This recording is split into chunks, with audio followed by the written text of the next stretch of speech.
This video sponsored by BuyMode. இந்த ஆப்பில் நீங்கள் பர்ச்சேஸ் பண்ணக்கூடிய எல்லா ப்ராடக்ட்டும் உங்களுக்கு ரொம்ப மலிவான விலையிலேயே கிடைக்குது. இதில் நிறைய ஆஃபர்ஸ் அண்ட் கூப்பன்ஸ் ப்ரொவைட் பண்ணுறாங்க. ஸோ இதோட லிங்க் உங்களுக்கு டிஸ்கிரிப்ஷனில் கொடுக்குறேன், யூஸ் பண்ணி பாருங்கள்.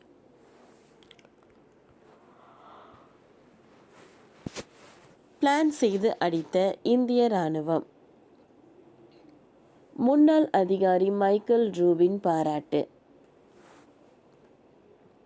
பாகிஸ்தான் தீவிரவாதிகளுக்கு பதிலடி கொடுத்த பிரதமர் மோடி நீண்ட காலம் எடுத்துக்கொள்கிறார் என்று நினைத்தேன். ஆனால் இந்திய இராணுவத்தினர் மிக கவனமாக திட்டமிட்டு தாங்கள் யார் என்பதை நிரூபித்துவிட்டனர் என்று பென்டகனின் முன்னாள் அதிகாரி மைக்கேல் ரூபின் தெரிவித்துள்ளார்.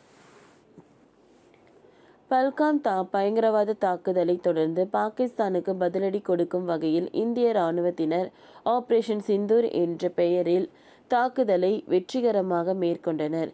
இந்தியாவின் இந்த தாக்குதலுக்கு உரிய பதிலடி கொடுக்கப்படும் என்று பாகிஸ்தான் அறிவித்திருந்த நிலையில் புதன்கிழமை இரவு இந்தியாவின் 15 நகரங்கள் மீது தாக்குதல் மேற்கொள்ள முயற்சித்தது. ஆனால் நடுவானில் வைத்து இந்தியா அந்த தாக்குதலை முறியடித்தது.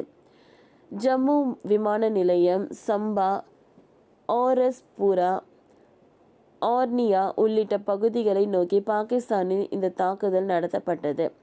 அங்கிருந்து வந்த 8 ஏவுகணையையும் தடுத்து S-400 சுதர்சன் சக்ரா தடுப்பு அமைப்புகள் முறியடைத்தன. இதைத் தொடர்ந்து இந்தியா மீது மீண்டும் வியாழக்கிழமை இரவு பாகிஸ்தான் தாக்குதலை மேற்கொண்டது. வெள்ளிக்கிழமை அதிகாலை வரை கடும் மோதல் ஏற்பட்டது. பாகிஸ்தானின் 8 ஏவுகணைகள் தடுக்கப்பட்டுள்ளன. பஞ்சாப் மாநிலம் பதான்கேட் விமான தளத்தில் தாக்குதல் நடத்த முயன்ற நிலையில் இந்திய விமானப்படை பதிலடி கொடுத்துள்ளது. இந்நிலையில் பாகிஸ்தான் தீவிரவாதிகளுக்கு பதிலடி கொடுக்க பிரதமர் மோடி நீண்ட காலம் எடுத்துக்கொள்கிறார் என்று ஆரம்ப கட்டத்தில் நினைத்தேன். ஆனால் இந்திய இராணுவத்தினர் மிக கவனமாக திட்டமிட்டு தாங்கள் யார் என்பதை நிரூபித்துவிட்டனர் என்று பென்டகனின் முன்னாள் அதிகாரி மைக்கேல் ரூபின் தெரிவித்துள்ளார். இது குறித்து பென்டகனின் முன்னாள் அதிகாரியும் அமெரிக்கன் என்டர்பிரைசஸ் இன்ஸ்டிடியூட்டின் மூத்த உறுப்பினருமான மைக்கேல் ரூபின் கூறுகையில், பாகிஸ்தான் பயங்கரவாதத்தை ஆதரித்து மோதலை தொடங்கிவிட்டது. இந்தியர்கள் பயங்கரவாதத்தால் பாதிக்கப்பட்டவர்கள். இந்த தாக்குதல் சம்பவத்திற்கு பிரதமர் மோடி பதிலடி கொடுக்க வேண்டும்.